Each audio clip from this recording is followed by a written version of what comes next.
From August 1977 to September 1978, a series of events took place which stunned the nation and have subsequently become one of the world's most shockingly infamous poltergeist cases. You understand that you really shouldn't be in this house? That was a very strange house, and something very strange was going on there. Everything that you know about poltergeists occurred in that house. They were scared out of their wits. They just didn't know what was going on. Reports of levitation. Floating around the room in midair, and it frightened the life out of her. Possession. There was no doubt that the voice was coming from Janet herself. Come on, my name's Morris. Let me hear you say it. Alex. Furniture and objects being moved and thrown when nobody was around. The sofa would flip over or a chair would move across the room. Just couldn't document everything on this case. I mean, things happening absolutely all the time. This was unlike any case that had gone before and left a permanent mark on all those that were involved. This is the story of the Enfield poltergeist.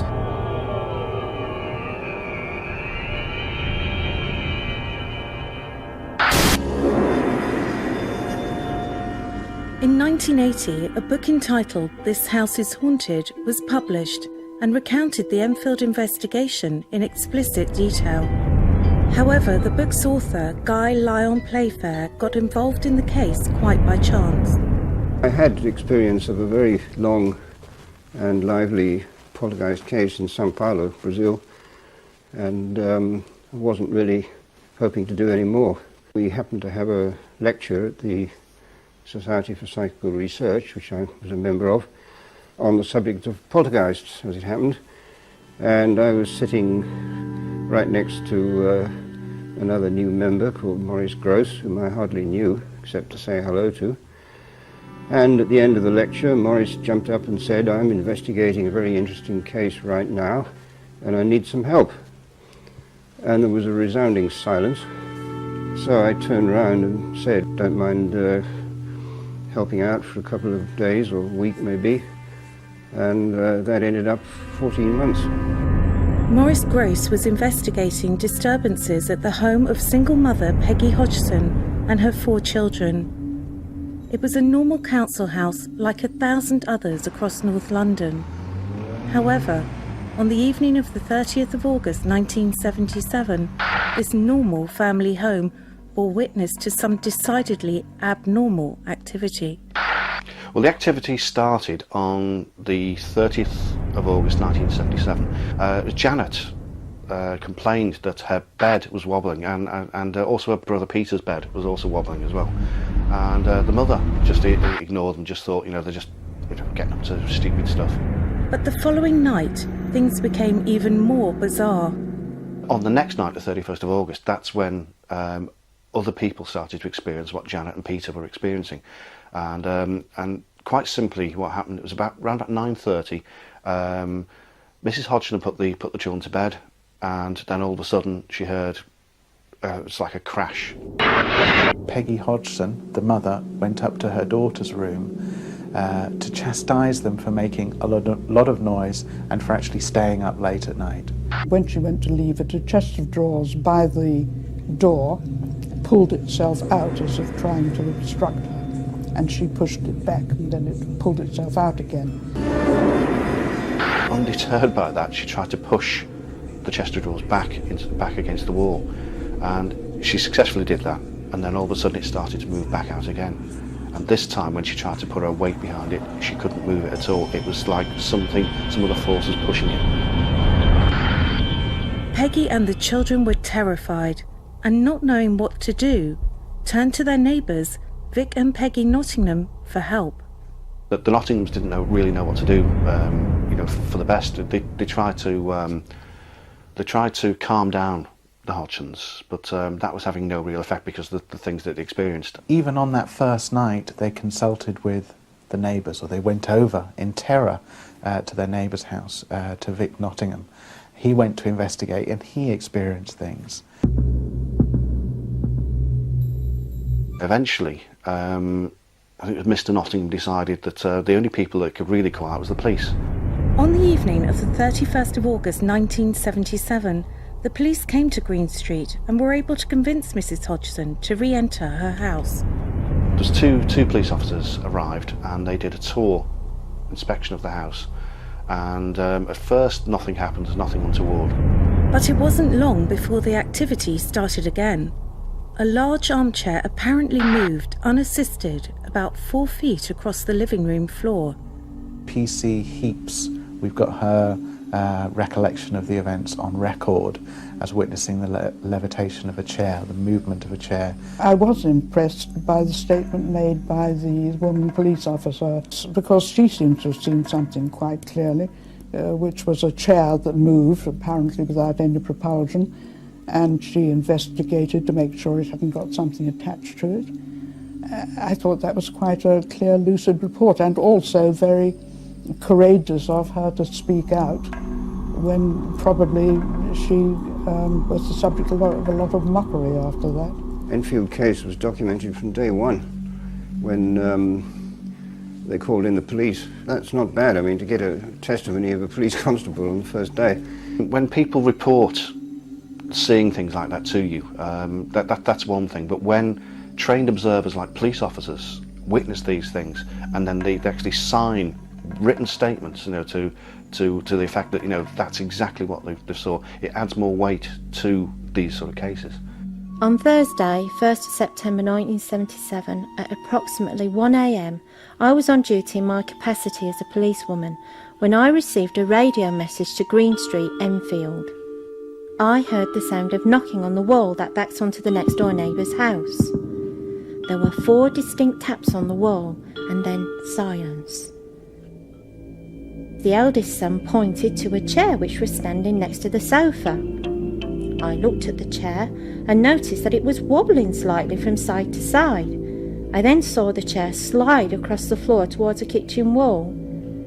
It moved approximately 3 or 4 feet and then came to rest. But despite first-hand experience of this alleged supernatural phenomena, the police were powerless to help the family. They were very considerate, they were very nice to the family and said that this really wasn't a police matter. They couldn't find anybody breaking the law. They were anxious to help if they could, and they really couldn't. Over the next 3 days, these strange events continued for Peggy and her children. Plastic, toy bricks and marbles flew around, seemingly of their own accord, and when picked up, they were hot to touch.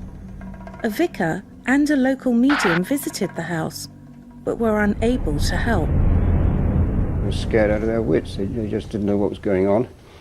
They'd never heard of the word poltergeist.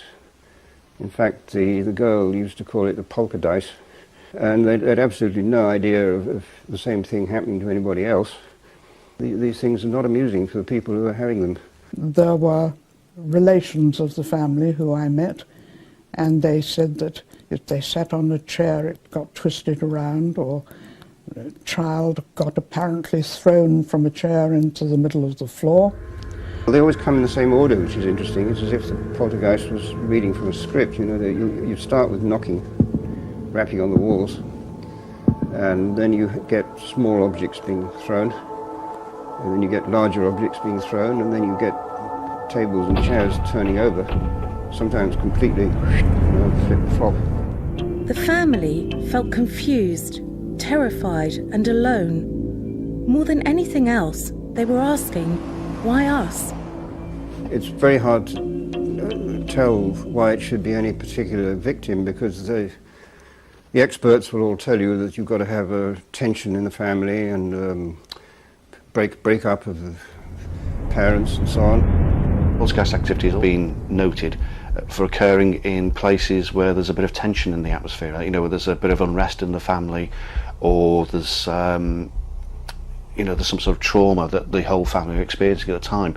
And in this case, with the Hodgsons, that was part of the course. It was quite turbulent, quite negative because of this early split between the parents. There had been a break-up in the family, but then practically every other family is broken up nowadays, but you don't get every other family having a poltergeist. They are very rare.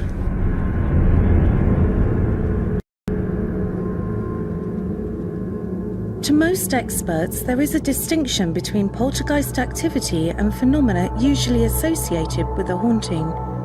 Parapsychologists like to differentiate between hauntings and poltergeist. Hauntings are traditionally location-focused, whereas poltergeist is traditionally person-focused. The other difference is hauntings can go on for years, for decades, for even centuries, whereas poltergeists are traditionally very, very short-term. So they may be a few weeks, months, and in rare cases, leading up to a year or longer. And that's why the Enfield poltergeist is so special, because it's about 14 months in length. By the 4th of September and near breaking point, Mrs. Hodgson again turned to the Nottinghams. Not knowing what else to do, they called in the press. No one will be able to convince me that there wasn't something very odd in that house. Things would just happen. You walk in the house, things would just take off, fly around, flip over, do this, do that.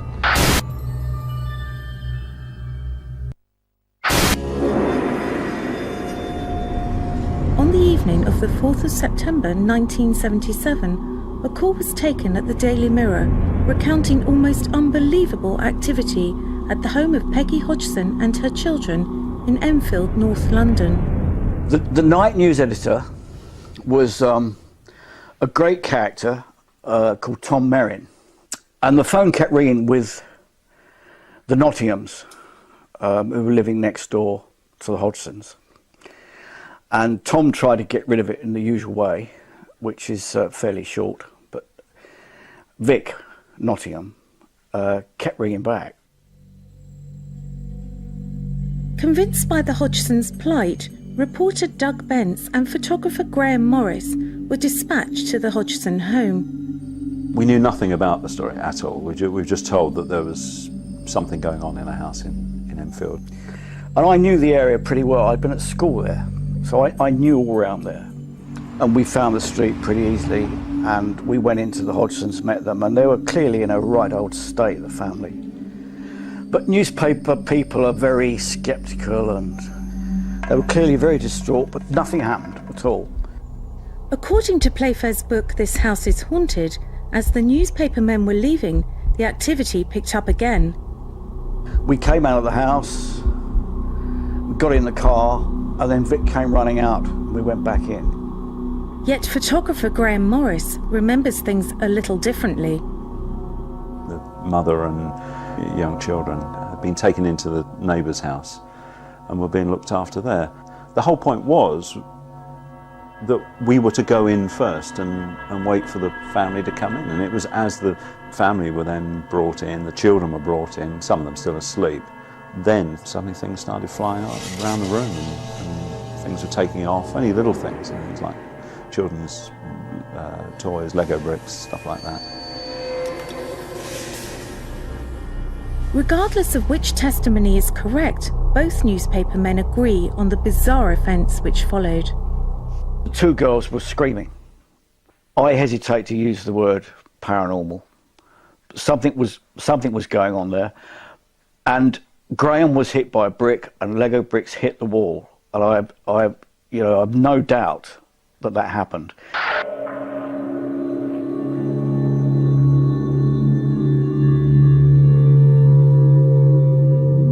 I'm just concentrating on photographing it. I wasn't really that worried.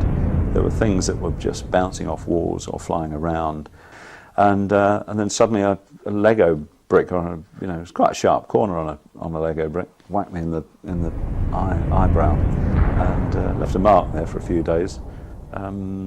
Lucky it didn't hit me in the eye. These photographs were taken around the time of Morris being struck. It was quite weird. It was quite upsetting. It was disturbing to be in there, because certainly if you've got no answer to anything, you've got no reason for any of it to have happened. It's not logical. They could have, of course, been flicked by somebody, but the position of the people and the force of the brick and the angles were wrong. I could see it as if it were, yesterday, I could see the people in the room, and no one will be able to convince me that there wasn't something very odd in that house. A senior reporter at the time was so impressed with what Bence and Morris told him that he followed up the story himself the very next day. We couldn't offer the services to deal with this. We didn't have the facilities. Or we could get the story and we could get photographs, but we couldn't do anything else. There was growing concern amongst senior Mirror reporters for Mrs. Hodgson's well-being. In an attempt to aid the situation, they called the Society for Psychical Research, the SPR. The Society for Psychical Research was set up in 1882 to investigate those faculties of man, real or supposed, that are not explicable on any generally recognised hypothesis. It doesn't have any fixed ideas or opinions, and anyone can be a member whether they actually believe in paranormal phenomena or not, but of course obviously most of us are convinced that there is some reality in these things. The SPR assigned the case to one of their members, Maurice Gross. Maurice, who unfortunately passed away summer 2007, was an inventor. When the Enfield poltergeist case started, Maurice Gross was kind of a fledgling investigator. But he went into the case actually with a very objective mind. He initially interviewed the entire family and was always thinking about alternative explanations and questioning everything. It's interesting to see a guy turn up with a handlebar moustache looking like a World War II fighter pilot and driving an E-type Jag and then being there for the Society for Psychical Research. You don't think that the two go together. He went out of his way to befriend the family. He was not after an easy, quick answer. Despite his level-headed approach, Gross was soon convinced the phenomena was genuinely paranormal. Not long after arriving at the house, he himself was witness to strange occurrences. Lego bricks were being thrown, marbles were being thrown. Morris observed that that the marbles, when they landed on the floor, they didn't actually bounce, they just stopped dead. But then things started to escalate a little bit more. It was things like, the furniture was being hurled around. The three-piece suite, I think, was even overturned at one point. Another chair gone over. Yeah, it should have landed on over there. The red chair's turned over backwards. Anybody on it? Yes, he was like this on it. Janet was sitting on it at the time it was turned over backwards. But each stage in the Enfield poltergeist case, you've got witnesses from very different backgrounds being brought in. Initially it's the neighbours, and then it's police officers, and then it's newspaper reporters, and then it's Society for Psychical Research investigators. You understand that you really shouldn't be in this house. You do understand you shouldn't be in this house. You do. That was, again, two knocks. There was knocking in the house. The kids weren't anywhere near it at the time, so it wasn't them. We knew it wasn't them. If you'd taken it out of context, if that had happened in your own home, you wouldn't have worried about it at all. But the fact that it happened there, and you're surrounded by 16 people from the Society for Psychical Research, and there are cameras and all the rest of it, you think, this knocking must be important. Now, I'm going to ask you a question. Are you having a game with me? Oh, right. As I asked the question, are you having a game with me? It's through the cardboard box and the pillow right at my face. That was a very strange house, and something very strange was going on there. We're all standing this side of the room, and over that side of the room, that drawer has just opened on its own in that cabinet. Now, how do you explain that? You can't, so that was worrying as far as I was concerned. Working alongside Gross, journalist Doug Bence was more sceptical of the phenomena than the SPR investigator. I liked Morris and respected his knowledge on what he was doing, while there was an element of caution from me. We were on the landing, the girls were asleep, and there was a moaning. And Morris was really quite excited by this. and clearly thought that there was some kind of outside force trying to express themselves through one of the girls. But it was clear to me with the screaming that the girl was masturbating. Whether she realised that she was putting out false information to Morris or not, I have no idea. There's no doubt what she was doing. During his time at the house, photographer Graham Morris took photographs which alleged to show a variety of unexplainable activity.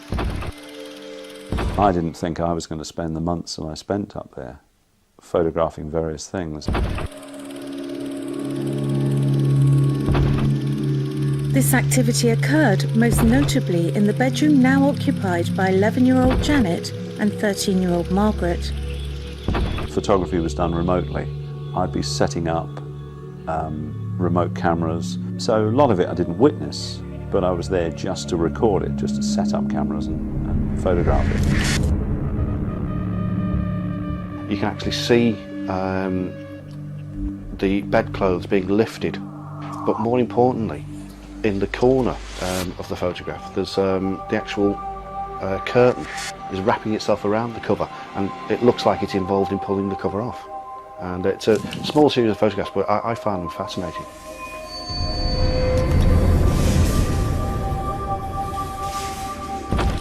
Although the photographs are compelling, some argue that they are far from definitive evidence of paranormal activity. For me, the photograph is convincing because I was there and it brings that weird night back to me. But I can't see the picture would do it for someone who was looking at it objectively to prove anything. As the apparent phenomena went on, Gross soon realised he would need help to document the sheer volume of activity, and was soon joined by Guy Lyon Playfair following that chance meeting at the SPR. Guy was an SPR member with a little bit more experience in investigating cases. He was also a journalist, but somebody who'd written a number of books on various paranormal phenomena, even at that early stage. He'd experienced it all before. He'd seen these things before. And he even knew what was going to happen next, which is the fascinating thing. But he made a point never telling it, which is quite frustrating. Because as a photographer, it'd be quite nice to know what's going to happen next, so you can get ready for it. The atmosphere was one of absolute confusion, not knowing what on earth was going to happen next. The girls were aged then 12 and 13. They were losing a lot of sleep. It was affecting their schoolwork. It wasn't nice at all.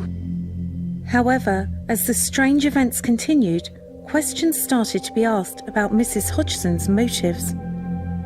There were suggestions at the time that they may have fabricated this scenario in order to get themselves a better house. My first trick question was, would you like us to ask the council to rehouse you? And she said, no, no way. I don't think Peggy Hodgson had the ability to carry that off, and if she had the ability, I don't think she'd have done it. As bizarre occurrences continued to plague the Hodgsons, they were about to find themselves at the centre of a media sensation, and their reputations, along with that of Maurice Gross, were about to be called even further into disrepute.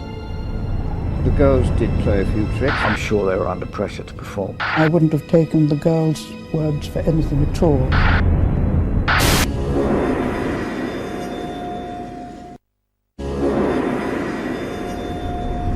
Apparent paranormal activity was still consuming their home on Green Street in Enfield, North London, and things were about to become even more bizarre for the Hodgson family, as on the 10th of September 1977, their story became a national phenomenon, making the front page of the Daily Mirror.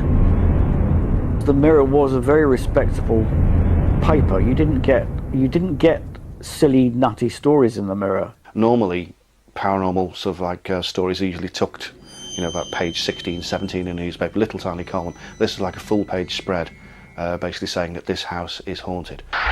For the newspaper staff at the centre of this tabloid sensation, this was a story unlike any they'd covered in the past.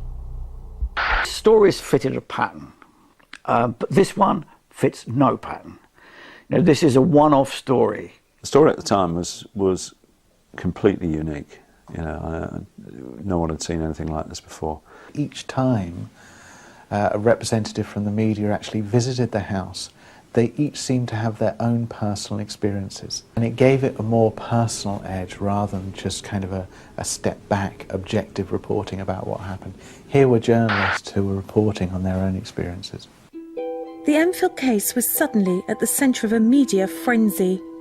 Yet there arose claims that some members of the press were intent on exposing the story as a hoax, and the Hodgsons as liars. Several newspapers sent people up there. We had the sort of clever ones who tried to bribe the children into confessing. Two papers did that. They were offered huge sums of money by the 70s standards, and it didn't work. However, to many, the motives for the press attempting to bribe the family weren't clear. An expose of fraud in a paranormal case is not so interesting as the real thing. That a story showing that there's a teenage girl who's surrounded by poltergeist activity is a lot more of a seller than teenage girl fakes poltergeist activity. If you step back and think about a generation ago with the media, you didn't get paranormal stories. So discredit it, shoot it down. The Mirror's, what's up to the Mirror? What are they doing? Running ghost stories. Let's take this apart. As the media continued to turn up on their doorstep, the Hodgsons struggled to cope. And I just wouldn't have brought more trauma on that family. They had this bloody unexplained phenomenon, which we'll say is, which is now pretty well documented as a poltergeist. A mother who was not in good health. You don't want to bring a load of bloody tabloid journalism banging on the door. It's just awful. They're in a mess. They need help. As the media presence continued, rumours persisted about the authenticity of some of the phenomena, and in particular, the part played in the events by Peggy's daughters, Margaret and Janet. I'm afraid at the time I wouldn't have taken the girls' words for anything at all, because it was clear that they were really having a good time, and it was very nice for them having Maurice there. He was like having a sort of substitute father. In terms of whether Janet and Margaret actually faked anything between themselves, there is no doubt that that's what they did. I think inevitably, with the continual media interest, they were encouraged to perform. I don't think Mrs. Hodgson would have approved of that, but I'm sure they were under pressure to perform. And I think both girls have admitted subsequently that they did. I think they said that whenever they faked anything, that Maurice or Guy or both of them always knew about it. The girls did play a few tricks, as I would have expected. Children learn everything by imitation, so if they wanted to imitate the phenomena that were going on, that's quite normal. It doesn't avoid the fact that what they were imitating was genuine, which of course it was, because how would they know what to make up? I mean, they'd have to fake the right effect of something that had been recorded before, because a poltergeist has got a very limited repertoire. They've got about 18 to 20 tricks, and that's it. So much of the real stuff was happening, and how you distinguish is really quite easy. I mean, if you're sitting in front of me now, and I get up, and this chair suddenly follows me across the room and turns over, I don't think you're going to suspect trickery. Margaret and Janet's pranks were doing little to help legitimise the case. Skeptics were asking, if real paranormal phenomena is occurring, why should they feel the need to fake? Why did they bother to fake when some genuine things were happening? I think there are a lot of mediums, in fact, who do that, to keep things going. But therefore one mustn't always feel that if a medium has cheated, that's the end of the medium. I think sometimes it's a case of priming the pump. You fake something and then something genuine happens. It doesn't take a rocket scientist to work out that evidence of fraud weakens the real evidence. Gross and Playfair, convinced the Hodgsons were genuine, continued to record an enormous amount of unusual occurrences. A lot of activity in the bedroom, the girls being sort of shaken and bounced up and down and thrown out of bed.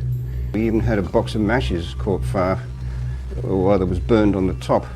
without the matches themselves igniting. The heavy leather armchair flipping over backwards was quite definitely the most impressive. It was broad daylight and it was right in front of my nose, and nobody was anywhere near it.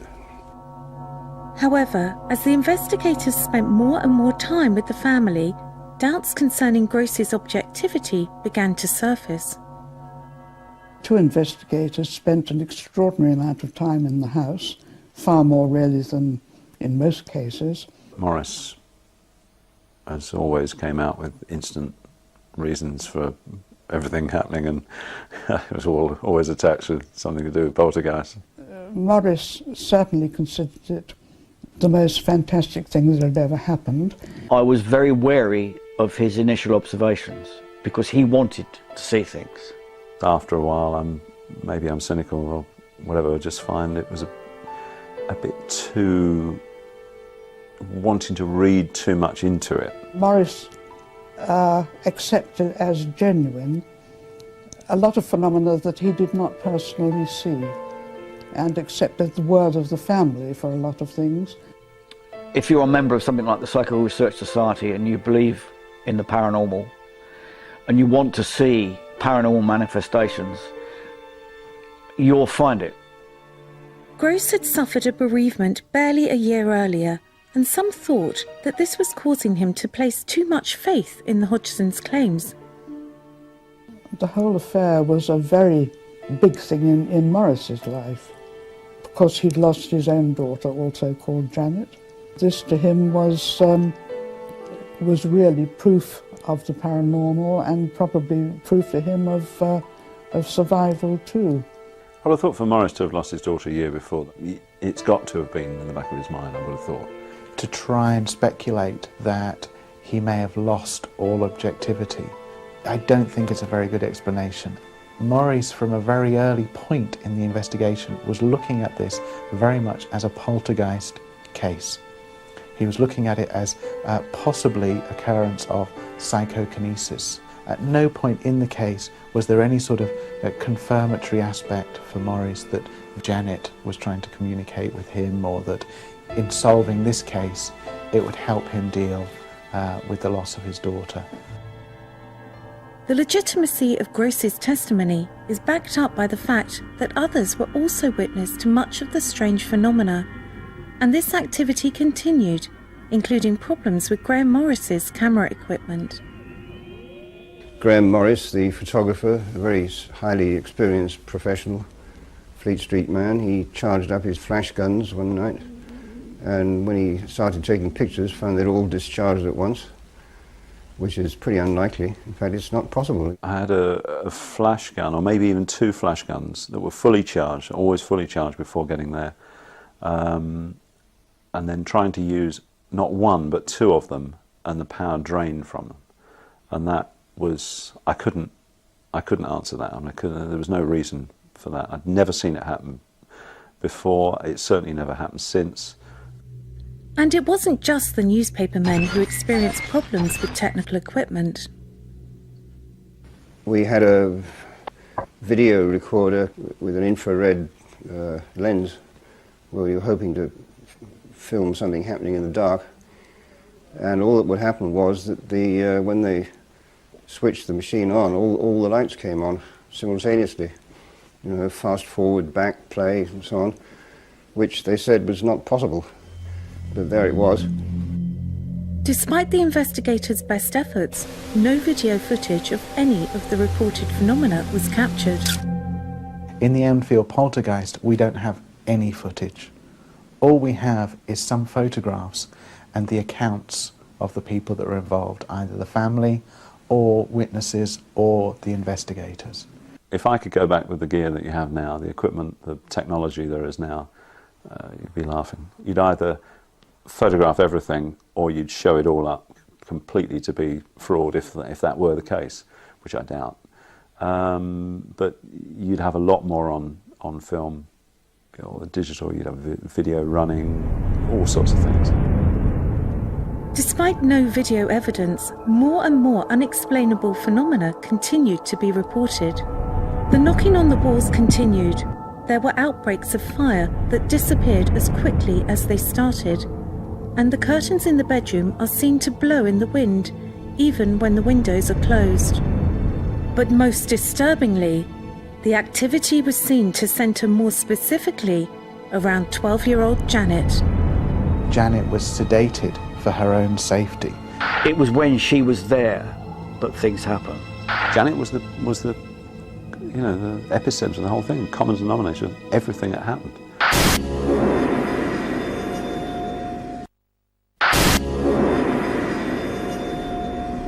Following the extensive media coverage, by November 1977, the Enfield poltergeist was the most famous paranormal case in British history, and the family were now minor celebrities. You ended up getting more and more people coming to the house just to witness things. It ended up like a sort of Victorian sideshow, the Elephant Man almost. It must have been awful for them. Life itself was difficult without having a poltergeist, throwing its weight around the place, throwing its energy around the place. And it was becoming increasingly obvious that one member of the family in particular was at the centre of the activity. Janet was always the focal point. It was when she was there that things happened. So when she was there with her sister, her brother, her mother, the Nottinghams, it was always Janet when things happened. Janet was a very lively kid, very athletic, pretty well behaved, I would say. She was always very polite with us. She was good at school. She was learning quite a few subjects and seemed to get on well with everybody. She was a very normal child, yeah. I mean, there was nothing odd about her in any way. She was good at school. I used to help her out with her homework. She was doing, I think, French and German. Sorry about the others, but I mean, she was the brightest of the family. Numerous small objects used to fly around near her, and on more than one occasion, heavy chairs and sofa would flip over when she was around. And yes, she saw it all. She'd come home from school with stories about how things were happening in the classroom. She'd go down the shops and cans would fly off the shelf in the local supermarket. Janet was the epicenter of the whole thing, common denominator of everything that happened. So why did these events apparently focus on a seemingly normal young girl? There's a popular belief that poltergeists are related to the age of puberty. It seems to me that it must have something to do with a sudden extra release of energy, which the onset of menses presumably releases. And don't quite know why this should be significant, but it's been noted often enough to make it pretty well accepted. Usually you find the activity centres around prepubescent children, children just about to go into puberty. It seems to be centred around the hypothalamus in the brain. That seems to be the area of the brain that sort of lights up when paranormal phenomena is occurring. And so it's no real surprise to then say that there's a child going through an emotional change, a chemical change as well. Could this be the prime conditions, this sort of chemical driving sort of thing that creates side effects, PK effects in people? The focus of the poltergeist activity, in this particular case Janet, may be consciously or unconsciously causing the phenomena using psychokinesis. I'm sure it was a subconscious cry for help. It seemed to me like she's trying to communicate with Dad who isn't there, Mum who hasn't got time to talk back, brother who isn't there, other brother who can't really communicate with you, sister who cries at the drop of a hat. Who'd she talk to? In December 1977, the activity around Janet became even more pronounced. Oh, the main event, without any doubt, was that the day when Janet had her menarche for her first period. Our colleague, who was a student of physics, he was very interested in this idea of matter passing through matter, and he took this cushion into the bedroom, as I recall, and asked Janet to see if she could get it downstairs without opening the door, which would be very good evidence. The next thing we knew was that it was on the roof.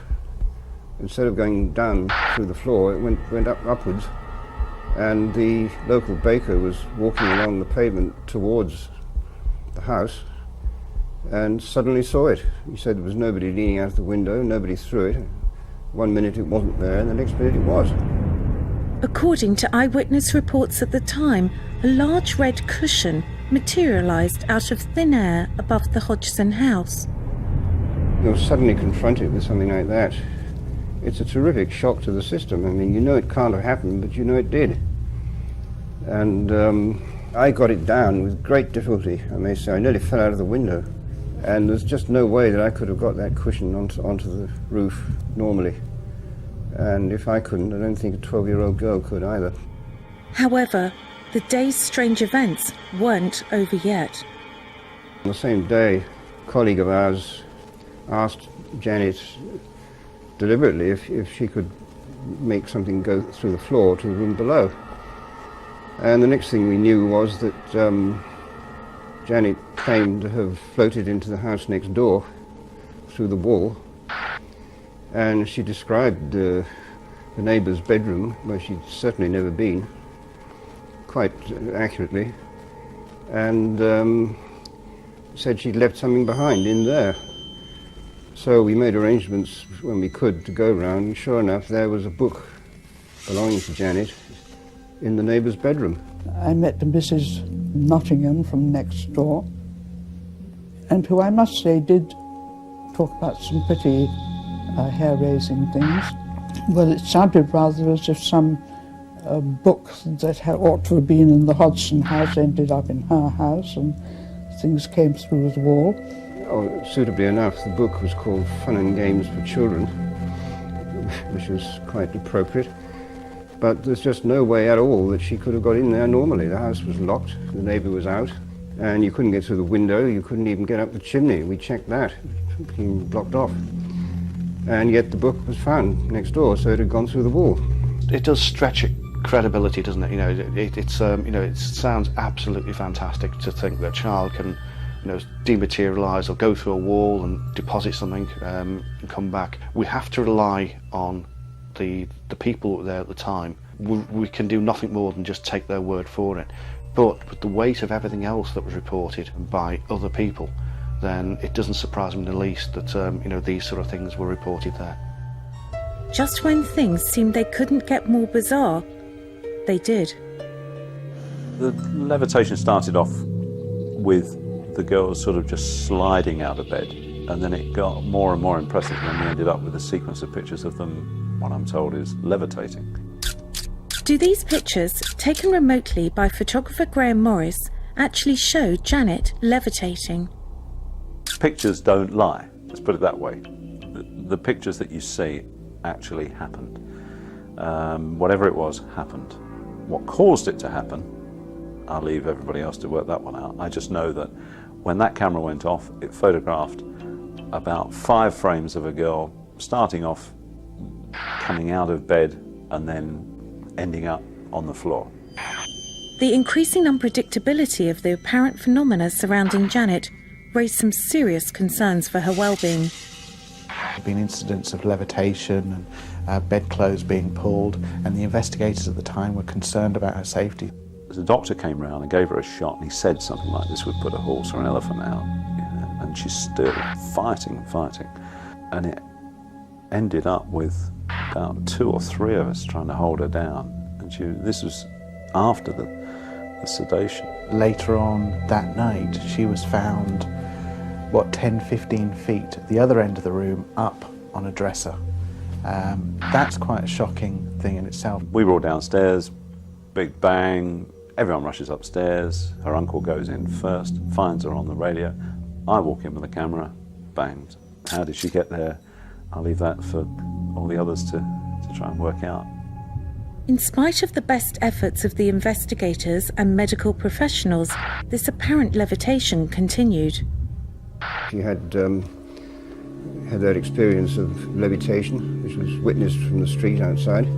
Rather, as you saw in The Exorcist, her head didn't go around in circles, but the lollipop lady right across the road saw her floating around the room in mid-air, and it frightened the life out of her.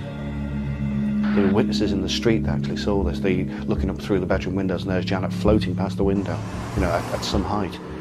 Very, very difficult, I would imagine, for a child to fake. We know from psychology research that there are problems with eyewitness account, and yet this might be the holy grail of eyewitness testimony, because you've got two independent witnesses, not aware of each other, providing a testimony that corroborates each other.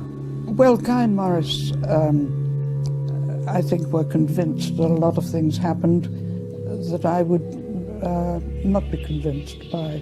I mean, there were two people in the road, I think, who said they saw things from the road. Well, you know, to my mind, you don't get a very good view of what goes on inside an upper bedroom window from the road.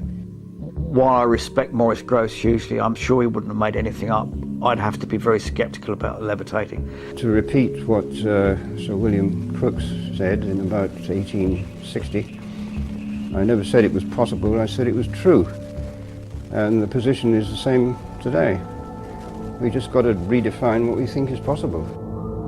With Janet having taken the first steps towards womanhood, the phenomenon surrounding her became even more dramatic and terrifying. Janet was being used.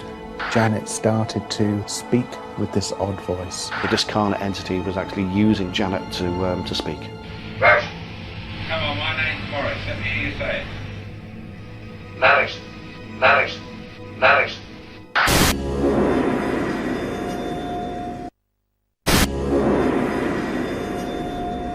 As the phenomena surrounding Janet increased in its severity, this voice was heard, seemingly coming from the 12-year-old girl. Maddox. Maddox. It became more shocking once Janet started to speak with this odd voice. This extraordinary bass male voice would come out of Janet at the age of 12. We did some quite careful study. The first thing we did was to get in a local speech therapist who heard it and said she had absolutely no explanation, and she was totally freaked out and she just didn't know what to make of it. Why don't you go and live up where you belong instead? I don't believe in that. You don't believe in it? Why? I'm not a heaven man. A very senior professor from Birkbeck College who specialized in laryngology, study of throats. And he kindly lent us a very high-tech laryngograph where we managed to make a chart recording of this voice and show it to him. And he took one look at it and he said, "Oh yes, plica ventricularis." And in common language that means the false vocal folds. Folds of membrane which sit behind the true vocal cords, the false vocal cords, are of limited use in normal vocalization.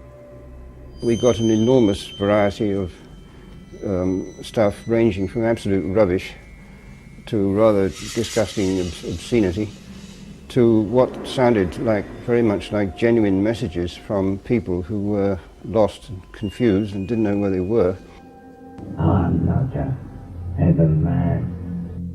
There were claims from some that Janet was utilising a form of ventriloquism to create this voice, so a professional was called in, to the surprise of the Hodgsons, to test out this theory.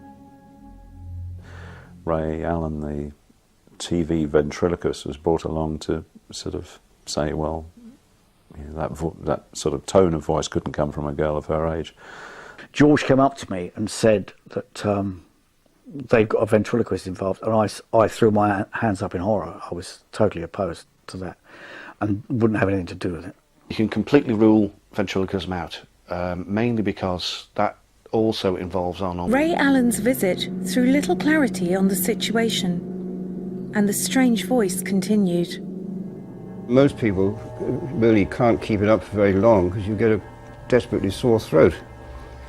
But young Janet could chatter away like this for hour after hour without even clearing her throat. There was no doubt from some of the witnesses that the voice was coming from Janet herself.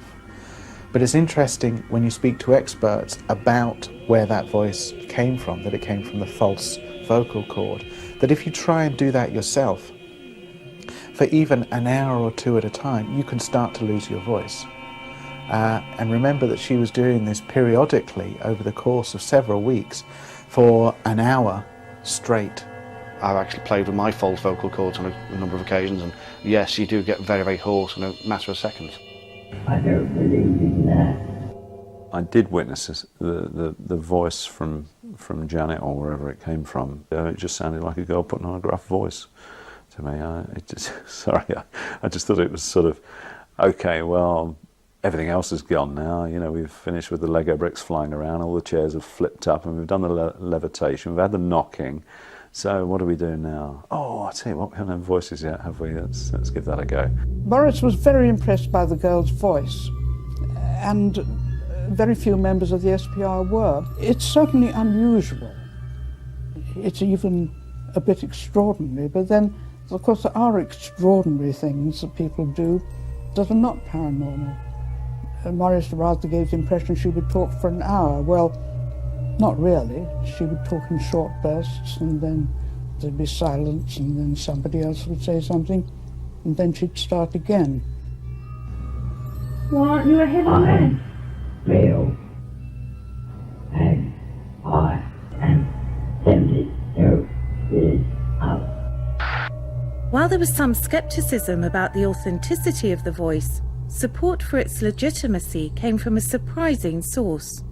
We got messages from one of the former inhabitants of the house who came up with an extraordinary statement that he said he died in the chair in the living room downstairs after going blind. And I have come here to see my family, but they are not here now.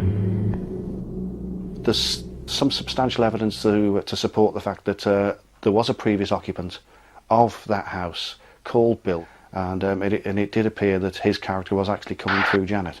At the time, nobody purported to identify this old Bill who would talk, but later I think someone came forward and said that someone like that had lived in the house. Maurice Gross was contacted by the son of the previous owner who'd read my book, This House is Haunted, and said, hey, that sounds like Dad. So he got in touch with Maurice Gross and listened to the tape, and he said that's absolutely true. He did go blind, and he did die in the chair in the living room.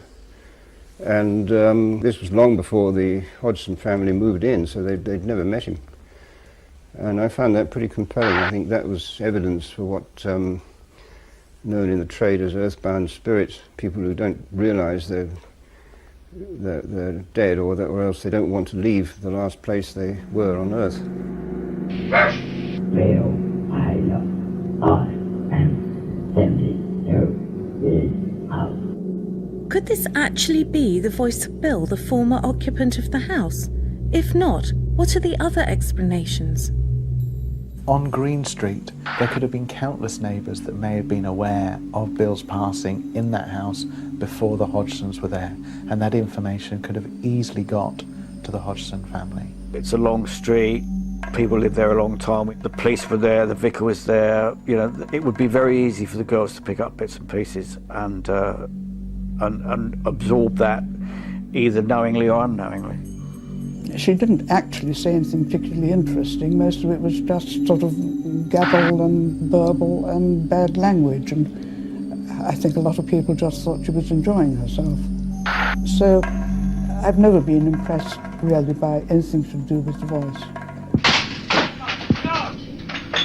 With the phenomena becoming more and more extreme, many started losing faith in the investigation. The family, a very basic family.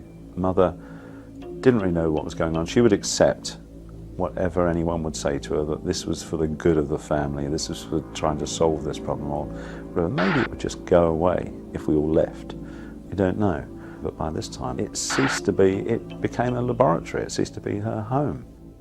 It was becoming increasingly obvious that Gross and Playfair's enthusiasm for the case wasn't shared by others, and a gulf was growing between the Society for Psychical Research, the SPR, and the investigators.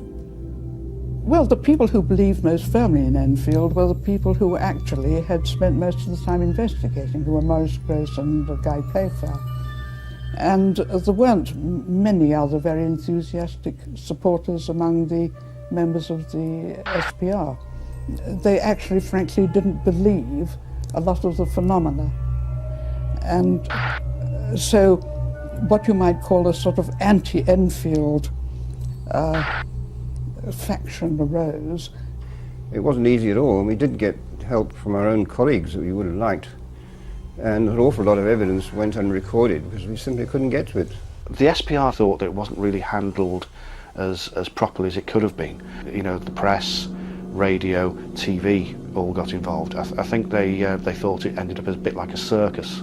But the one thing that they didn't really take into account was that that the media weren't invited via Maurice or Guy. The media were all invited by other people surrounding the case. So I think they were treated quite badly actually by the SPR in that case. The SPR set up the Enfield Poltergeist Investigation Committee to re-examine the case. One of the committee members was Mary Rose Barrington. I was a member of a small committee that was asked to make a report on all of the people who had investigated at Enfield. It's very unusual for the investigator himself to be investigated. Despite the SPR's scepticism, at the Hodgson home the alleged phenomena continued. In July 1978, 10 months after the activity began, Janet was admitted to hospital for medical testing. A friendly psychiatrist, Dr. Peter Fennick, who examined her absolutely exhaustively from head to toe and couldn't find anything wrong with her at all. That was very gratifying to know that, because we weren't really quite sure. We didn't know what kind of history Janet might have had of mental disorder and so on, but she had absolutely nothing wrong with her mind at all. Very good shape. With a clean bill of health, Janet returned to Green Street, where things had quietened in her absence. The family now took a short holiday. In their absence, the Hodgson home was looked after by Mrs. Hodgson's brother, John Burcombe, who made the assumption that in Janet's absence the phenomena would cease. However, he was about to be proved wrong, and in spectacular fashion. I left the house like a rocket. I was scared. I came back and said to my wife, I said, I'm sorry, no way do I go in that house again on my own. The bleeding place is haunted.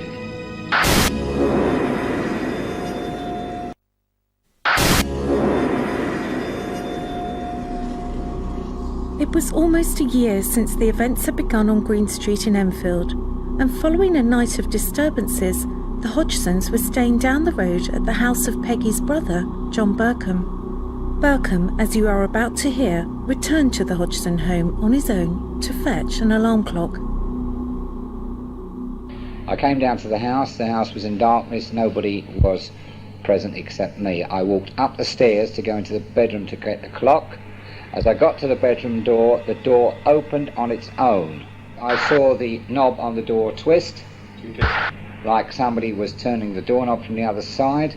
The door opened. As I walked in the room, the door closed behind me. How did it close? It just closed like the door closing and going bang. It wasn't slammed. It's just like a door closing on its own. I collected the alarm clock. I turned around, walked towards the door handle turned on its own and opened wide enough for me to walk out normally. But having this happen a second time, I must be perfectly honest, and directions from my house, that's it. And I trotted down the stairs and shot home. Yeah. In these interviews, personally recorded by Maurice Grosse, Burcombe relives his experiences at the Hodgson home. And while the family holidayed in Essex, Burcombe had a particularly disturbing encounter. I saw, sitting at the living room table, a man. He was sitting with his back towards me, sitting on the chair at the table. He had a white with a blue striped shirt on. Grey hair, not too thick. I looked at him and it went through my mind to say, what's your bleeding game, mate? Where'd you come? What are you doing in here? You said nothing, you just thought it. I thought this was thoughts that went through my mind. I suppose in all honesty I was about to say something, but I sort of then realised the house I was in. I closed my eyes like a blink for a couple of seconds, opened my eyes, gone. I left the house like a rocket. You didn't stay for it? Oh, I did not stay at all.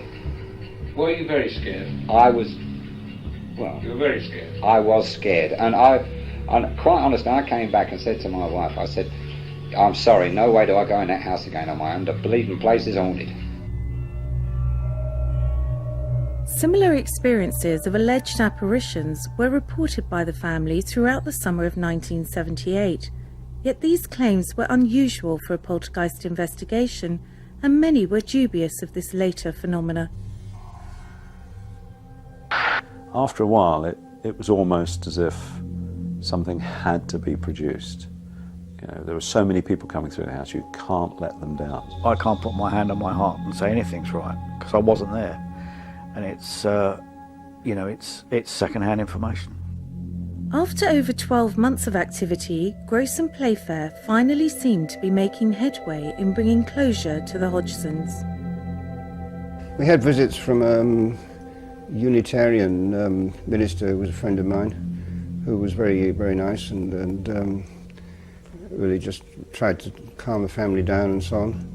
Maurice Gross used to do a prayer which he felt was helpful. I used to do kind of spiritist exhortations of the kind that I'd learned in Brazil, and I think they helped. I was contacted by a Dutch friend, a reporter for the Dutch paper Die Telegraaf, and he said, I've got a friend who's a medium who says he can stop these things. Would you like me to bring him over here and stop it? And I said yes. The medium, whose name is Dono, is quite well known in Netherlands. He doesn't speak a word of English, unusually for a Dutchman. He bought Janet an ice cream and chatted with her mother through the interpreter, and then went up alone to the bedroom where he stayed not very long, I think about 20 minutes. And then he came down and said, that's it. I mean, I forget the exact words. I mean, they were in Dutch, but what they amounted to was, it's gone away. And sure enough, it had. I mean, that may have been a brilliant demonstration of the power of suggestion. But I don't care what you call it, it worked. So after 14 months, the events at the house on Green Street had ended. But what had caused these occurrences, and would the alleged poltergeist return? I'm pretty sure in this case it was the family and not the house. We didn't find any evidence that there was anything unusual about the house at all. No, there hadn't been any previous reports of trouble, and it was quite an old house. I think it was built in about the 20s. I don't think anybody's in control except the poltergeist. I mean, they do things their own way. You ask them to do something, they do just the opposite. I mean, they're not there to enlighten you. They're there to cause problems, which they certainly do. It's operating now.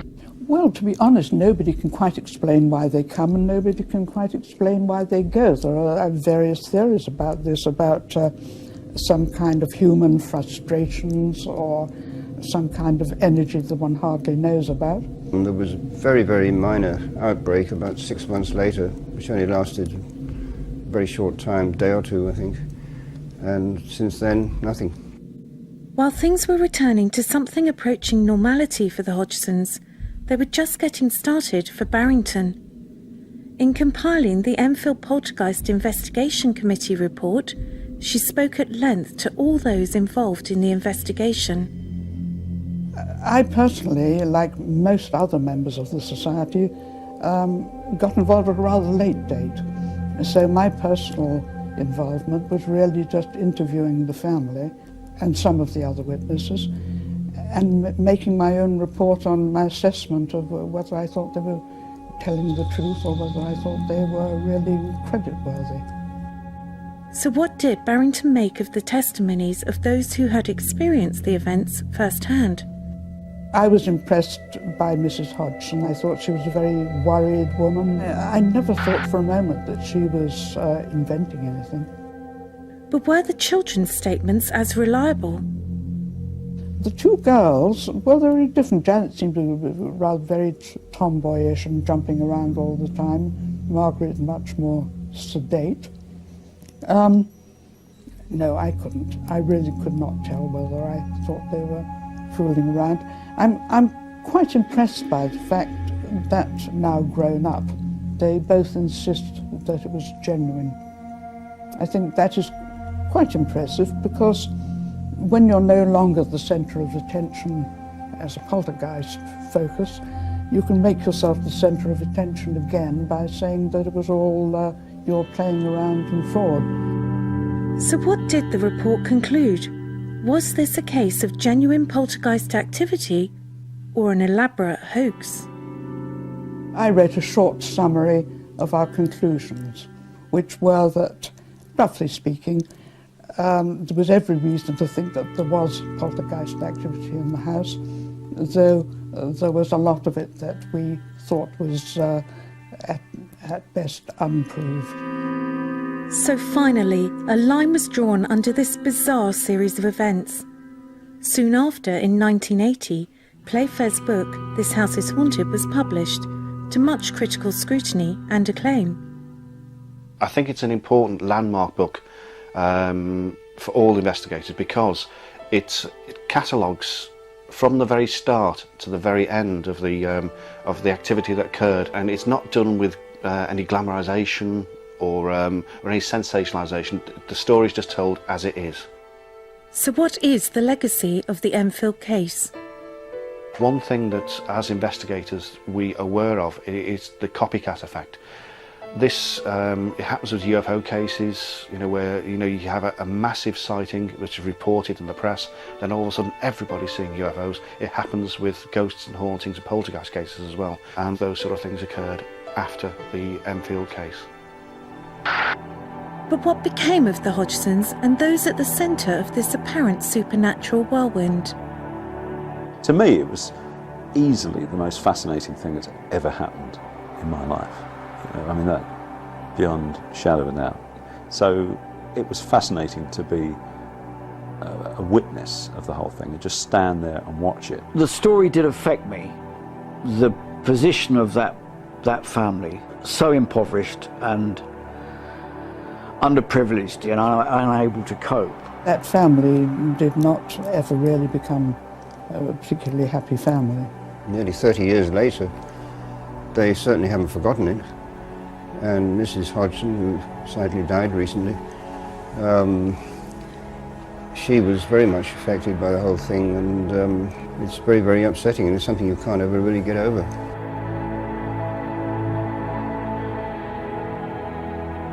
The Enfield poltergeist changed the way the public perceived supernatural phenomena. It opened people's minds to the idea of a world beyond their own and made the nation ask, if this can happen to a normal family in a house in North London, then could it happen to me?